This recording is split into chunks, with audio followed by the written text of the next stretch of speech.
Hello and welcome to The Appetite, a podcast that's all about food, body, sport, and mental health.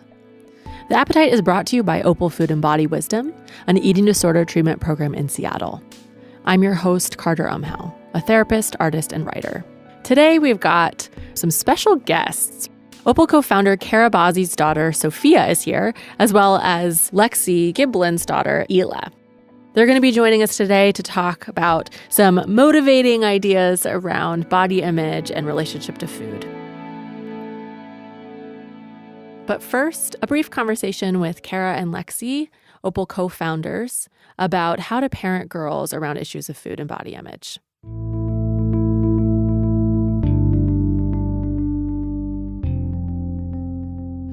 I'm Cara Bazzi, and I'm the clinical director at Opal. And I am the mother of two girls, Sophia, who's 11, who just started middle school, and Hannah, who is 9. And I'm Dr. Lexi Giblin, and I'm a psychologist and executive director at Opal. And I have a 12-year-old daughter named Ila.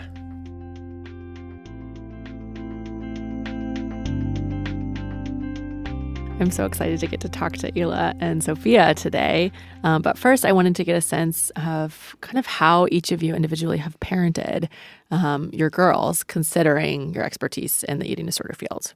How has that influenced the way that you've talked about food, body, emotions? I think the most powerful aspect of my parenting in regards to food and body is probably just how I interact with food and body. She sees me have freedom with food. I think that's just probably more powerful than anything I could do, is just how she would see me every day interacting. And then I certainly do a lot of education along the way. Talking about there's no good or bad foods. We just think about kind of more what feels right for your body, given all the factors, that kind of thing. And on the body image side, I don't make comments about my body or others' bodies in a way that would promote kind of thin ideal culture. I'll talk about bodies, but in more of a neutral way, so that the conversation's open, but that we're not using a certain frame, like a more eating disordered framework as we experience others and their bodies. I agree. I think modeling's the most primary piece of my parenting. And then I just think of maybe how things have changed over time, especially with Sophia going into middle school. I think kind of that teaching piece and orienting her to how we might approach it differently than the majority of culture, and kind of starting off with some of the almost cultural competence stuff of where can she kind of find, both of my girls, but can look at it more critically about what's around them and notice things about even, advertising, what they see on TV, what they see in magazines. But now I'm noticing with Sophia, as she's entering into her preteen, is really like letting her opinions come in more of just, what do you think? And encouraging kind of her skepticism or questioning. I think because for me, I also don't want her to kind of be afraid or feel some shame if she starts to have feelings that are more dominant culture. And so I the kind of the utmost would be her feeling comfortable sharing whatever her thoughts and feelings are, and creating that,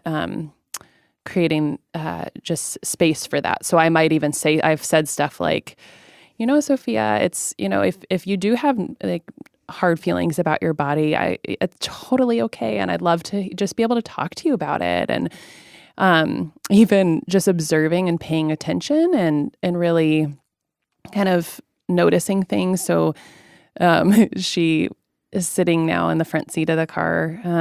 And, I catch her sometimes checking out her thighs, and I don't assume it's because she doesn't like her thighs, but it might be like, hey, what you looking at? Or like just sort of saying, like, kind of letting her know that I'm paying attention, and it's okay if maybe she's looking at her thighs because she's having negative thoughts about them.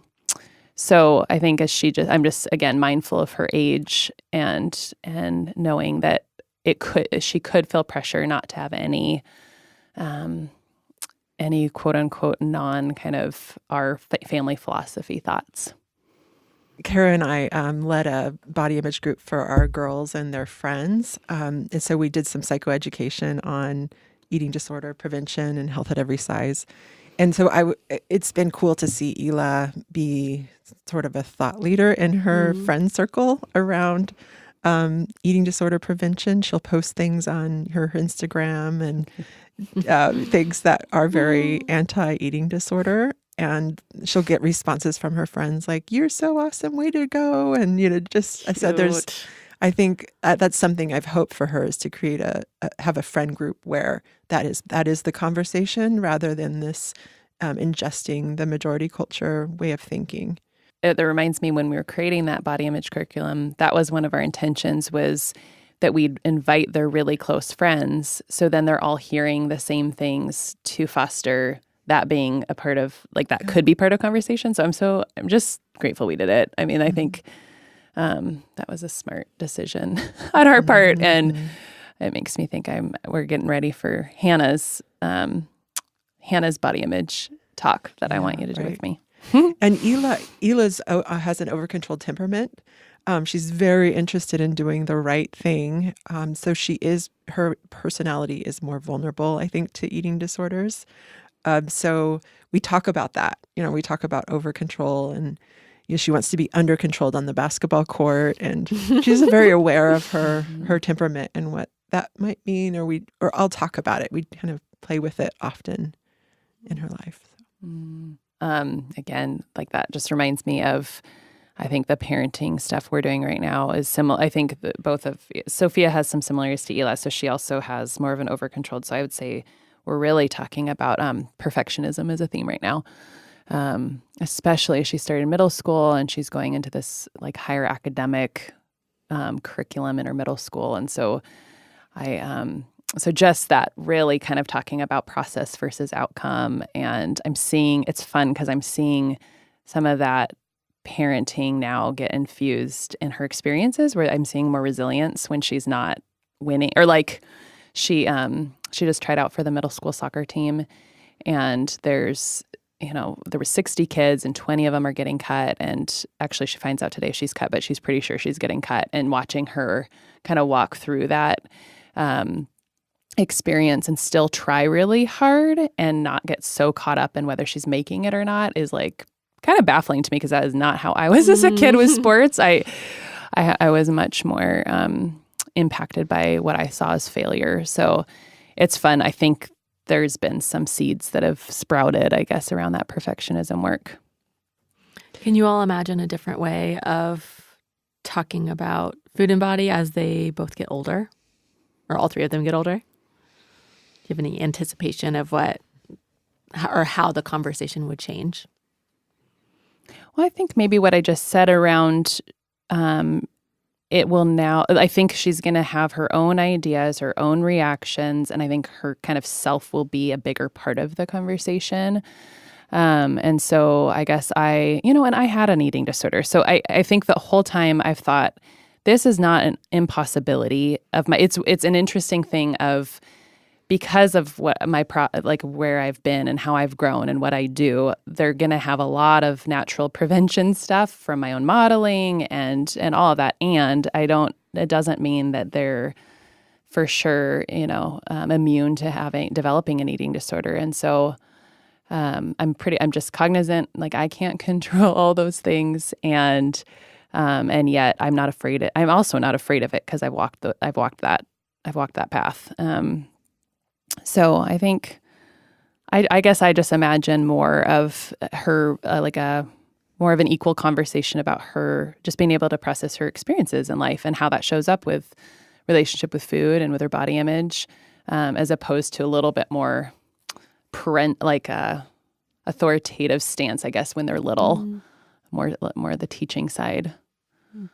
What about you, Lexi? Yeah, I mean, I think Ila's pretty insulated so far from the intensity of emotion around food and body.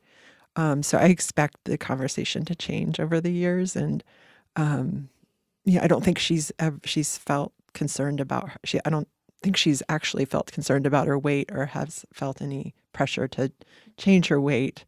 So it just, I assume that those feelings are going to come up at some point. And I also always worry that if she gets a rebellious streak in adolescence, that, I mean, there could probably be no better way to, rebel against me to go on a than diet. to go on a diet, right?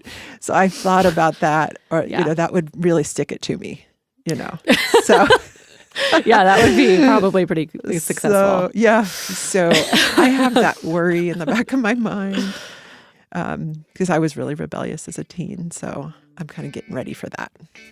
She knows your butt. Yeah. Button to push. That's funny. Yeah.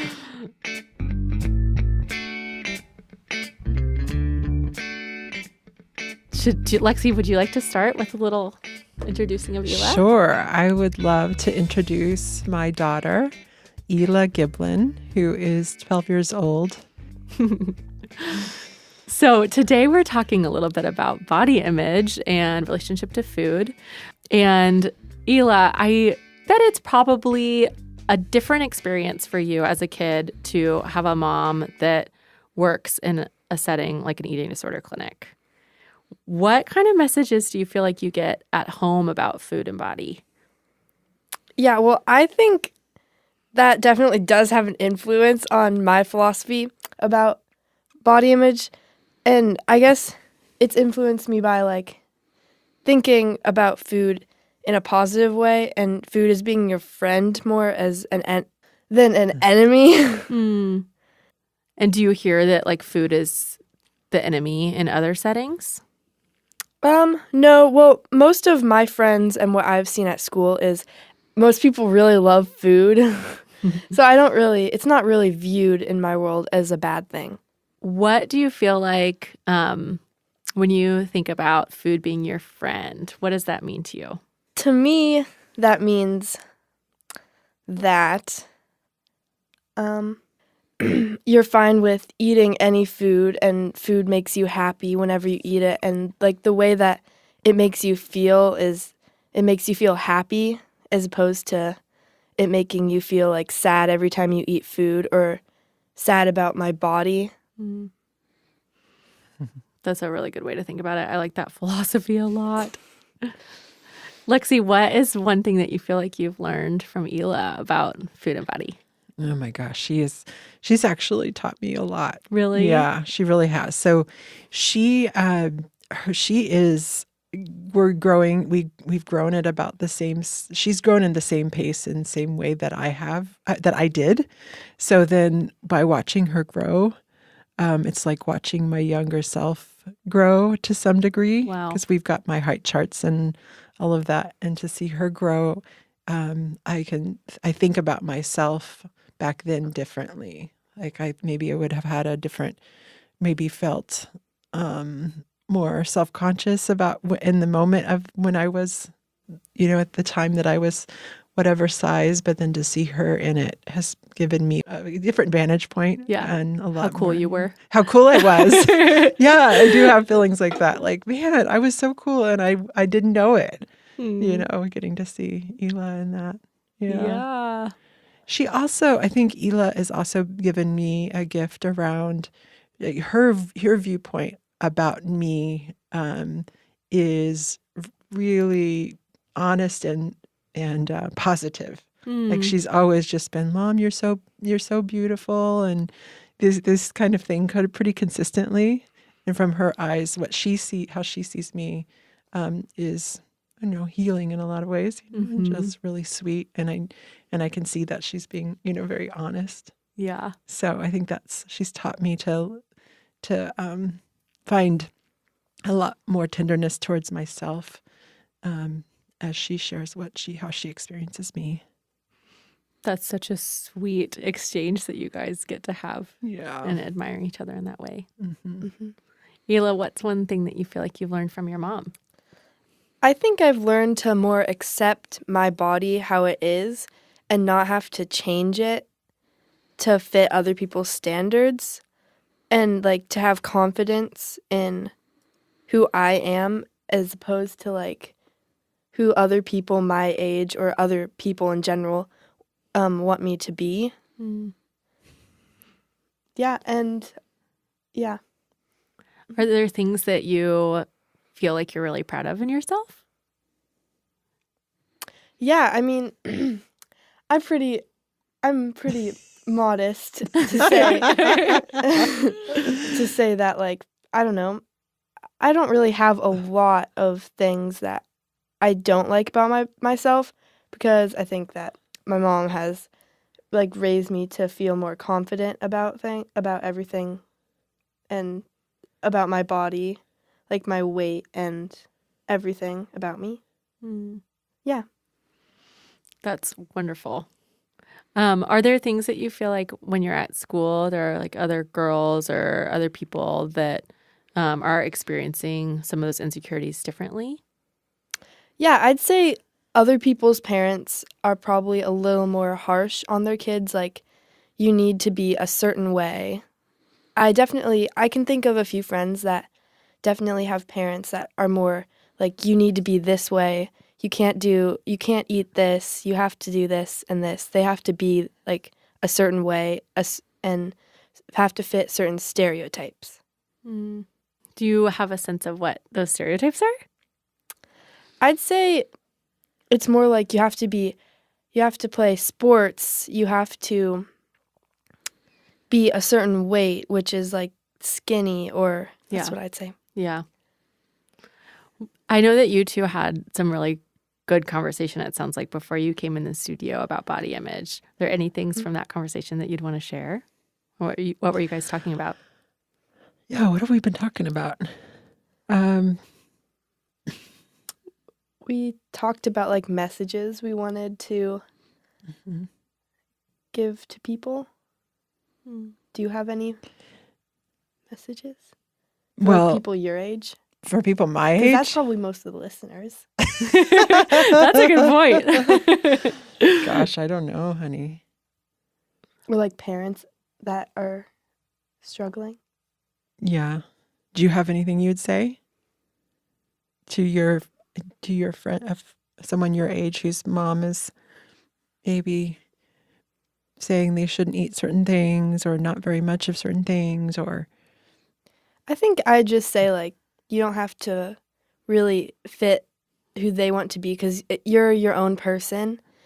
And when you grow up, your parents are going to be there for you, but you're your own person, so you should just do what makes you feel happy. Even if there's like other pressures around. Yeah. Yeah.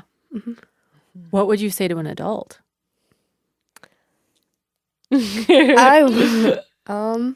I guess I'd just say, like, try not to put tons of pressure on kids to make them have to feel like, or have to be certain ways. And also just to accept yourself. Yeah, pretty much I'd say that to anyone. You said, Ila, that you have had some like good process around accepting different parts of who you are.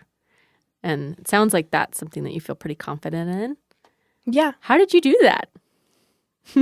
Well, again, I think it's just like my mom, she just always talks to me and is like, you don't have to really fit people's stereotypes, I guess. Yeah, it's just how she kind of raised me.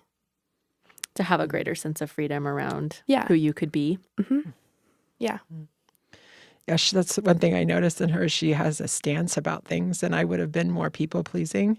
You know, she'll have a position that may be different than others in the room, and she'll just stand strong in it. Ila, you're nodding. I don't know. I guess I have my strong opinion, and sometimes I might express that opinion, sometimes a little too much, but I don't know. I just have my stance on everything. That makes me so curious. I feel like you'd be a good person to get advice from or something. She is. She's a wise one, this one.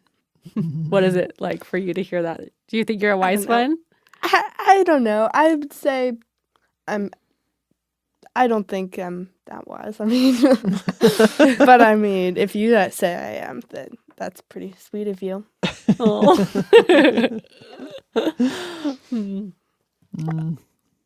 Okay. Do you think we should end here? Are there other questions? Is there anything else that we should? I think that's good.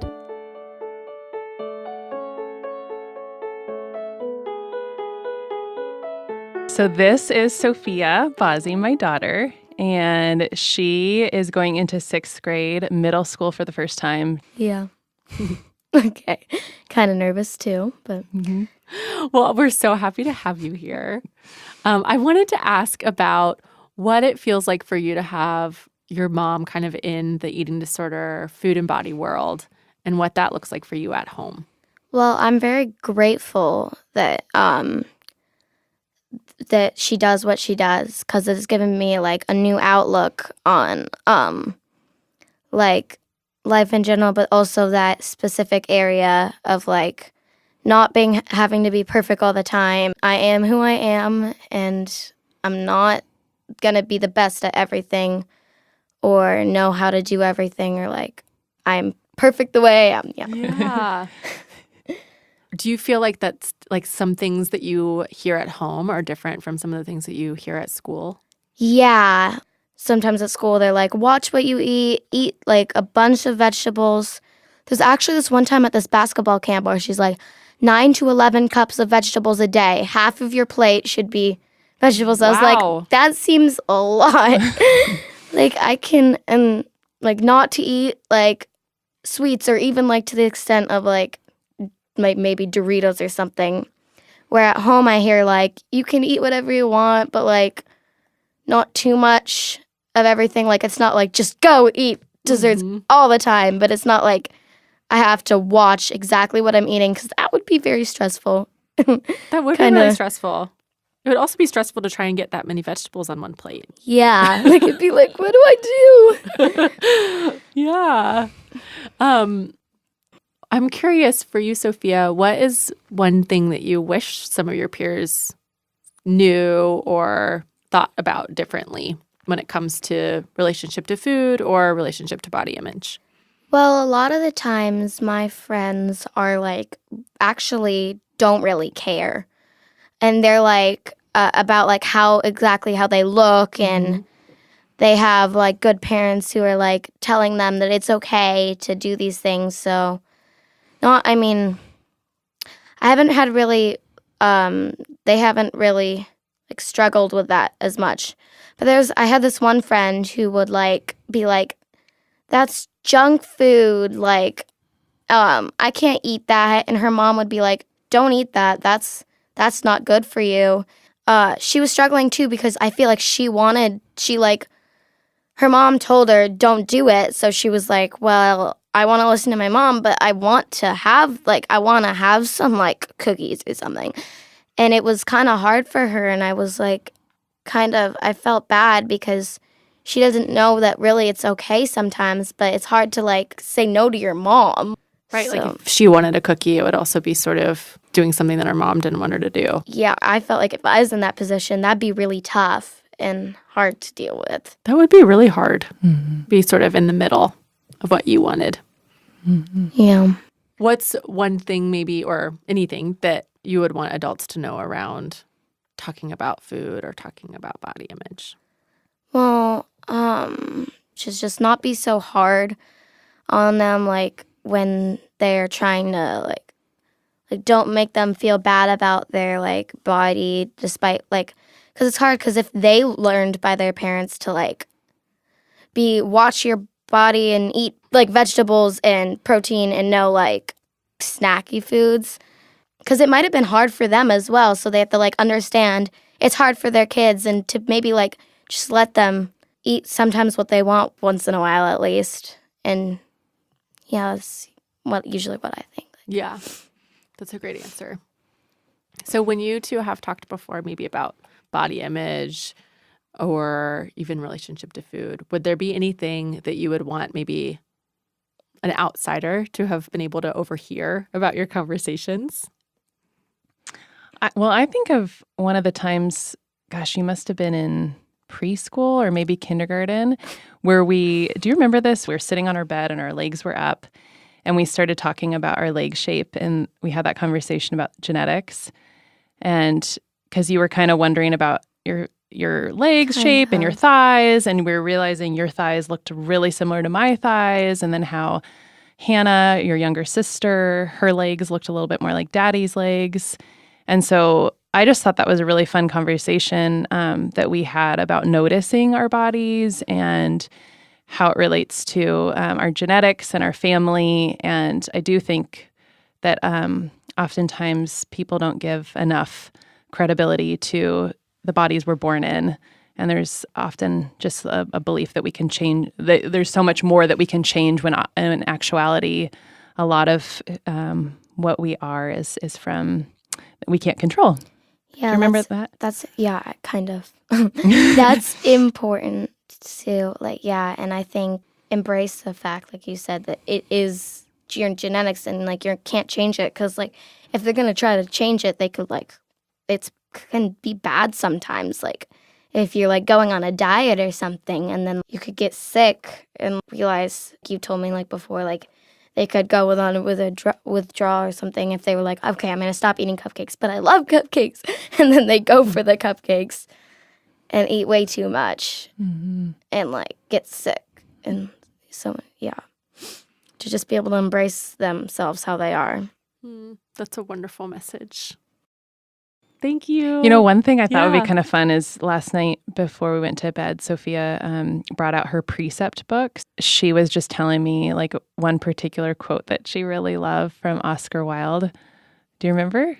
Well, it was my birthday quote, so of course I love it. Oh, yeah. But it was, be yourself. Everyone else is already taken, but that's more identity stuff. It's also, though, we can look at it from a body. Right? Be yourself. Everyone else is taken. We're all different. We all have different shapes and colors. And remember the glasses, too. Like, you have glasses. And we went through that whole... Oh, yeah. Like, there was, like, that time where we were talking, a lot of the models, like, didn't have glasses, where a lot of people have glasses. Or a lot of the models in magazines and stuff had, like, slimmer bodies, when a lot of people don't have as slim bodies. But, like... They take a select few people and put them on the magazines. And we've been noticing recently when we're getting catalogs that there's more variety. We're really excited. It is changing. Isn't that cool? We're seeing different ages. We're seeing people in larger bodies. And a lot of companies are doing that. And so we've been celebrating that at home when we get those magazines, aren't we? Yeah. That's looking cool. through it like, ooh. Whoa, the world is changing. I know, I've noticed that too. Okay, let's pause here and we'll bring Ila in. Okay. So, when you think about middle school, I don't know if you all have this perception of it, but is it, like, particularly for you, Sophia, are there certain things about kind of being with older kids even that feels nerve-wracking to you? I don't know. I feel like there's going to be, like, it's going to be different. Like, there's going to be couples and there's going to be, like, a lot of people are going to be more, like, watching their body and, like, feeling more ashamed and insecure. I feel like it's going to be a lot different in middle school than it was in elementary school because no one really cares in elementary school. They're like, I'm just going to do my own thing. Yeah. Have you found that to be true? Yeah, definitely. I still am, like, kind of scared of the 8th graders, even though I'm friends with a lot of them because I played basketball on varsity with a lot of the older kids. So I don't know. I've always been like, just get out of their way. Is there one thing that you would want Sophia to know about middle school that you wish you had known? I guess that it would be that, okay, on the first day, you're going to be really nervous and, like, scared when you get there. But then take advantage of that, like, because for the rest of the year, you have the same schedule and it gets really boring. So just take advantage that, like, there's unknown things happening that eventually will be just common. Yeah, it gets really, like, you're going to the same classes, same thing. Yeah, that's probably what I would probably want to know. I like that. One thing that I wanted to ask each of you was, again, about food and body, of course. What's one thing that you would want a younger girl to know about, maybe something that you wish you had known when you were younger, about how to relate to your body or how to relate to food?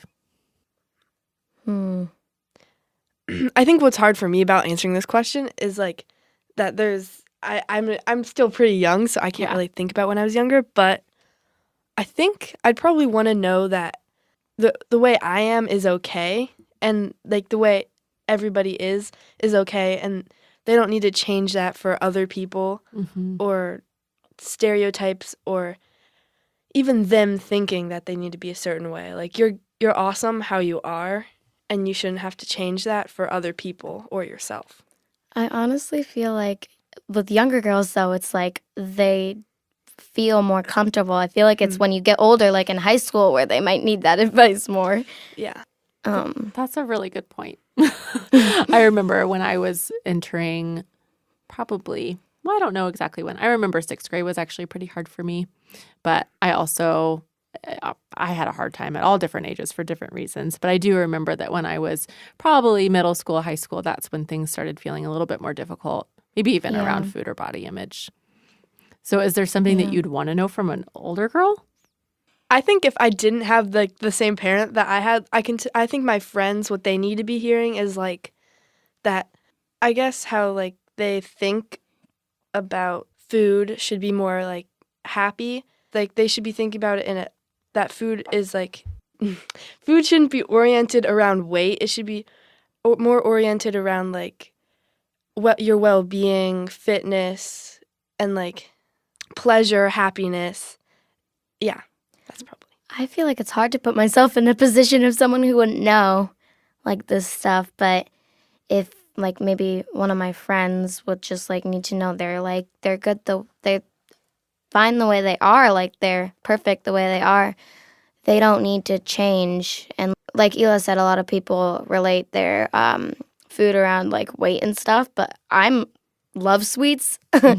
I'm definitely a sweet tooth, and I like it just in my genetics. I'm just like kind of slimmer. So it's really not, sometimes it's not like all related that way too. It's like the genetics has a say in that as well. One thing I want to know, kind of on a different note, is what your favorite food is. Oh my gosh. I know. I can't. Cheeseburgers. Cheeseburgers? Definitely cheeseburgers. What kind of cheese do you want on your burger? I don't really. Any kind? Like cheddar cheese? I don't know. Yum. Whatever. Cheese its own burgers. What about you, Ila? I seriously, I can't choose, but I'm a vegetarian, so probably anything, a lot of things.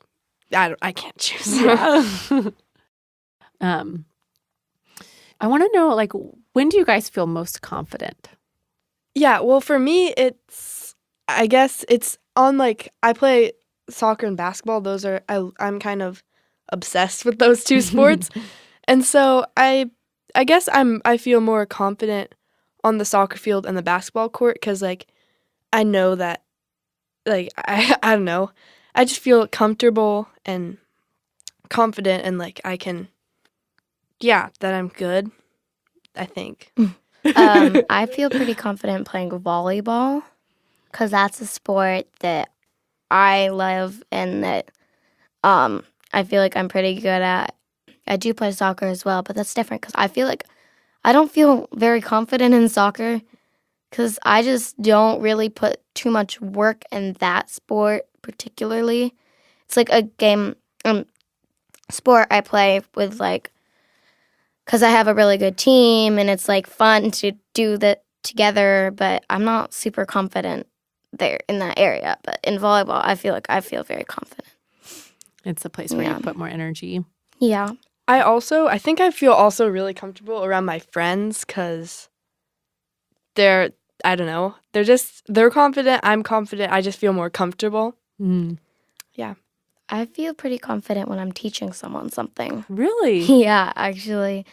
Like when I get to be like a couple of days ago, I was teaching my sister to play volleyball too, which is like overlapping. Oh, yeah, but that's the double whammy there. Teaching her, and it felt so good for me, and like to be able to help someone learn new things or like help someone out. I also like to be helpful and like just be like, if someone needs help, I can just help them, and then I feel like good about myself and glad that they had found the help they needed. And yeah. I am curious as we just begin to end, on that same vein of helping people, is there anything, or teaching people, is there anything at all that you would want any other listener to know that you feel like you haven't gotten a chance to talk about yet? Maybe to, like, a lot of people I know, like my sister, don't like to be taught things as much, but to, like, just be able to listen and, like, learn from other people, because that can do you a lot of good. Like, I learned so much from my family, my sister, my mom, my dad, my friends' parents. Just, like, because then you get a lot of your, like, valuable information from your grandparents, too, like, really anyone you're close to, or, yeah. I like that advice a lot. What about you, Ila? I think I've said everything that I want to say, but I guess one more thing would be, my philosophy is that food should be associated with health, which means, like, happiness, fitness, and not necessarily weight. Yeah. I think, yeah. That's great.